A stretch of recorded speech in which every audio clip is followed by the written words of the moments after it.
নন্দীগ্রাম থেকে এবার বামেদের নজর উত্তরপাড়ায়, কারণ দল প্রার্থী হিসেবে ঘোষণা করেছেন লাল নেত্রী মীনাক্ষী মুখার্জিকে।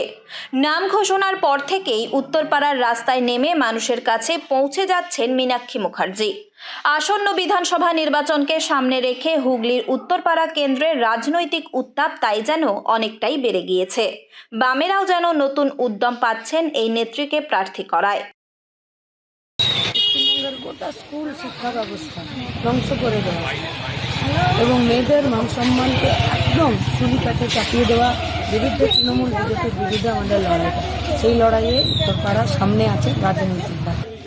আমরা কবে সহজ লড়াই লড়েছি, মানে আরজি করে দোষীদেরকে শাস্তি না দিয়ে তারা শক্তিশালী হয়ে গেল।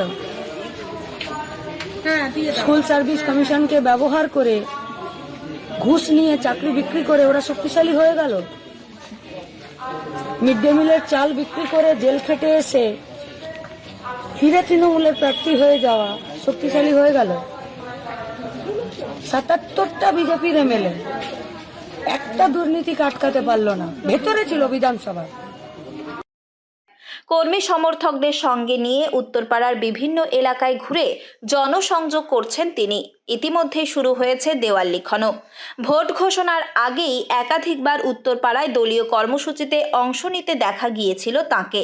ফলে এলাকায় তার সাংগঠনিক প্রস্তুতি আগেই তৈরি করা হচ্ছিল বলেই মনে করছেন অনেকে।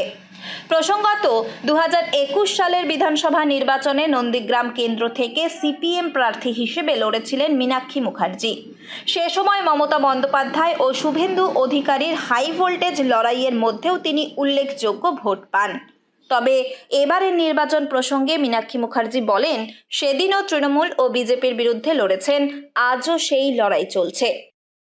দুষ্কৃতীদের আড্ডাখানায় পরিণত হয়েছে। 9 দিনের মাথায় দুটো মেয়ের সঙ্গে রেপ হয়েছে এবং শ্লীলতাহানি হয়েছে। একটি প্রতিবন্ধী মেয়ে, তার সাথেও একই ঘটনা ঘটেছে। পুলিশ হাতের উপরে হাত ধরে বসে আছে। আমরা আমাদের পশ্চিমবঙ্গকে গুন্ডাদের অধিকারে দখলে আসতে দেব না।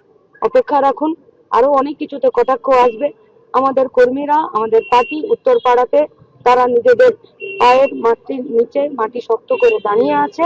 উত্তরপাড়া গোটা পশ্চিমবঙ্গকে পথ দেখাবে। আপনাদের কাছে আমাদের আবেদন, সঙ্গে থাকুন বেকার ছেলে মেয়েদের সঙ্গে এবং আমাদের পশ্চিমবঙ্গের মা বোনেদের সম্মানের প্রশ্নে গোটা উত্তরপাড়ার যা সমস্যা আছে সেই সমস্যাকে দূরীকরণ করে মানুষকে সাথে নিয়ে উত্তরপাড়া গোটা পশ্চিমবঙ্গকে পথ দেখাবে। রাজ্যে বেকারত্ব, শিক্ষা ব্যবস্থা ও নারীর নিরাপত্তার মতো গুরুত্বপূর্ণ ইস্যু এখনো সমাধান হয়নি। উত্তরপাড়ার স্থানীয় সমস্যা নিয়েও একাধিক ইস্যু তুলে ধরেছেন এই সিপিএম প্রার্থী। তার কথায়, এলাকার একাধিক স্কুল অব্যবস্থার শিকার, বহু কারখানা ধুঁকছে, শিল্প পুনরুজ্জীবন, নিকাশি ব্যবস্থা, পুর পরিষেবা ও স্বাস্থ্য ব্যবস্থার উন্নয়নের ওপর জোর দেওয়ার কথাও জানান তিনি। প্রার্থী ঘোষণার পর থেকেই উত্তরপাড়ায় মীনাক্ষী মুখার্জির প্রচার ঘিরে বেড়েছে রাজনৈতিক তৎপরতা। স্থানীয়দের একাংশ তাকে ঘরের মেয়ে বলেও উল্লেখ করছেন। লোকাল 18 বাংলা।